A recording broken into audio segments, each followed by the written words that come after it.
Tiniyak ng Malacanang na may sapat na pondo ang pamahalaan para may pagpatuloy ang disaster response sa kabila ng sunod-sunod na kalamidad sa bansa.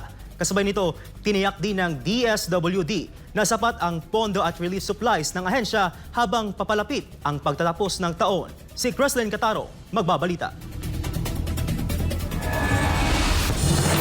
Pinangunahan ni Pangulong Ferdinand Marcos Jr. ang inaugurasyon ng Union Water Impounding Dam sa bayan ng Claveria, Cagayan nitong Oktubre 14.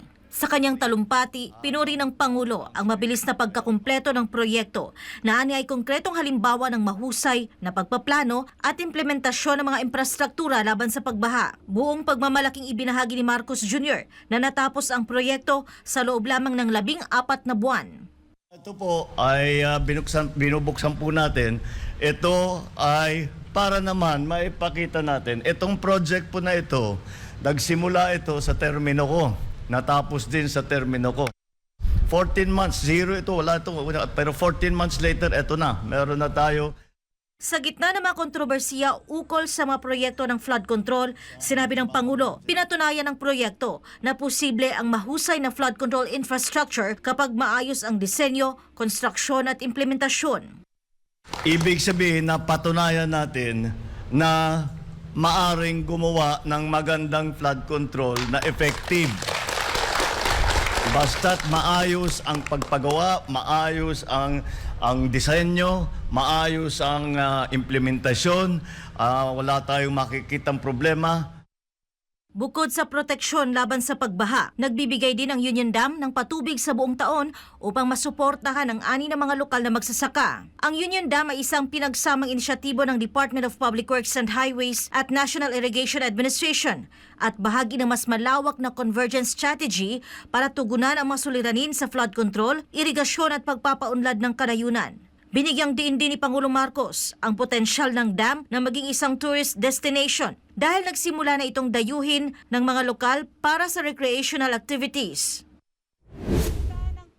Sa parehong araw, personal ding ininspeksyon ng Pangulo ang halos kumpleto ng Camalaniugan Bridge Project, isang makasaysayang tulay na mag-uugnay sa Hilagang Silangan at Hilagang Kanlurang bahagi ng Cagayan. Ang mahigit 1,500 metrong Cable Stayed Bridge ay magdurugtong sa mga bayan ng Apari at Camalaniugan at ito lamang ang tulay na tumatawid sa Ilog Cagayan sa pinakahilagang bahagi ng lalawigan. Kaugnay dito, ipinahayag ni Marcos Jr. ang kanyang kasiyahan sa maayos at mabilis na pagpapatupad ng mga proyektong infrastruktura sa lalawigan. Sabay diin na ang tunay na kakayahan ng pamahalaan ay higit na lumilitaw kapag ang pondo ng bayan ay nagagamit sa tama at tapat na paraan.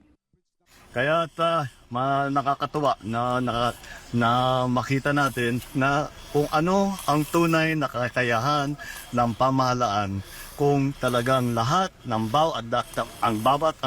tiyakin na ang bawat sentimo ay mapunta sa tama. Dagdag ng Pangulo, naging posible ang magandang resulta ng proyekto dahil sa maayos na plano, lokal na disenyo at mahigpit na pagbabantay ng mga lokal na opisyal. Ang mahigit 2 bilyong pisong proyekto ay ipinatutupad sa ilalim ng Design and Build Scheme sa pakikipagtulungan ng Agafor Construction at Yunnan Road and Bridge Construction mula China.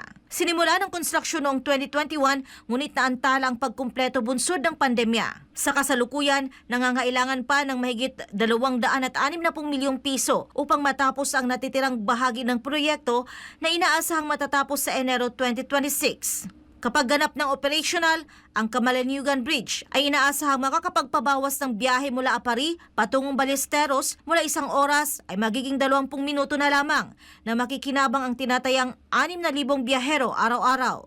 Para sa Diyos at sa Pilipinas kong mahal, ito si Creslin Catarong, SMNI News.